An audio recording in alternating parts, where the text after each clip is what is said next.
Мы стоим на древнем городище. Здесь вот такой вал круглый, обозначающий городище 11-12 века. Здесь вдоль реки. Наше село, оно идет вдоль реки. Вдоль реки система городищ, наверное, многие из них были заставы, предупреждавшими друг друга о том, что видно. Вот так жили наши предки. Практически, получается, ни река, ни тайга, почти что ничего не изменилось. Вот. Да и человек не изменился. Нет, прогресс — это видимая фикция. Что мы назовем прогрессом? Удобство, комфорт. Вот мы проехались по деревне. Раньше в праздники, да и вообще люди постоянно общались. Текла река вдоль улицы туда и обратно. А сегодня все горит синим телевизионным пламенем по вечерам, никого нет. Молодежь иногда на мотоциклах пару раз встретится друг с другом. А такого общей жизни не стало. Распалось что-то. Вот мы сейчас переживаем со страной и с народом самое тяжелое состояние. Кажется, что ничего нельзя сделать и ничего нельзя изменить, но это не так. Просто, когда долго лежит в коме человек, некоторые теряют надежду, а некоторые верят, что он встанет. Мы верим, что народ встанет из нынешней комы и вновь заживет единой жизнью. Вот здесь вот наши предки бились со скандинавами, те приходили воевать в железные ворота, вот так и не взяли их. Все устроено грамотно, по-военному. Сейчас же, без единого выстрела, враг зашел, разрушил все. Вот там в кустах недостроенный садик на 200 мест. Вот. Тетя моя была воспитательницей в детском садике.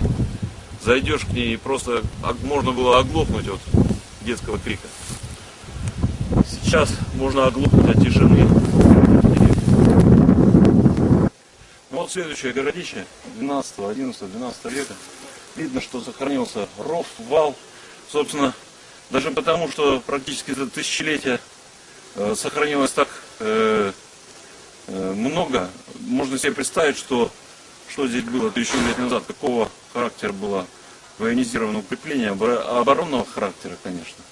Я очень много раз ходил мимо этого места и не замечал вот этих вот как бы особых признаков, пока сюда не приехали археологи и не стали раскапывать. Здесь дальше мы пройдем, там будут на моей рыбачьей тропе там будут очаги древних людей.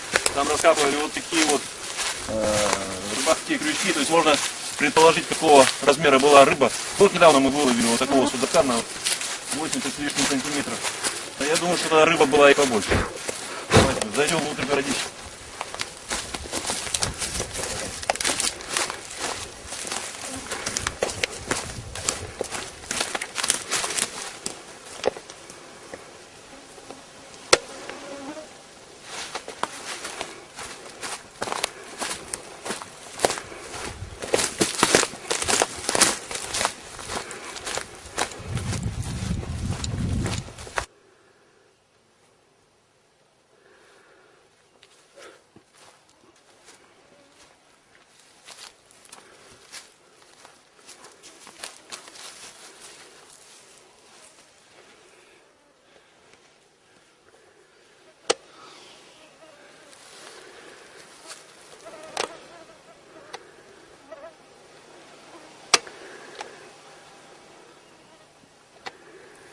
Ну вот еще одна городище, система городищ, которая вот вдоль нашего села, наверное, сторожевыми заставами так стояла. Вот здесь жили наши предки. Суровой жизнью. Вот река. Сейчас мы здесь ловим рыбу. Я думаю, что они тем же самым занимались. В общем, поменьше интернета, поменьше виртуальной жизни, тогда будет побольше реальной. Реальная жизнь, она, как сказать, она даже дает больше выносливости и воли, чем какие-то спортивные тренировки. Вот, скажем, просто выдержать комаров и пройтись с бреднем там вечер весь вдоль речки. Это такое испытание, что не каждый спецназовец, может быть, выдержит.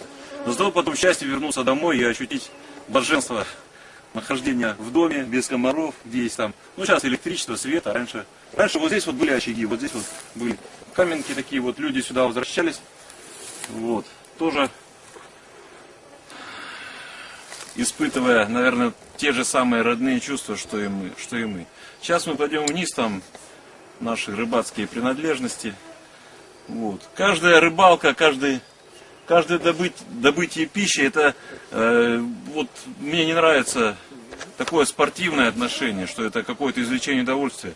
Это для наших предков это был образ жизни, это была добыча пищи, которую они, благословляя, получали от природы.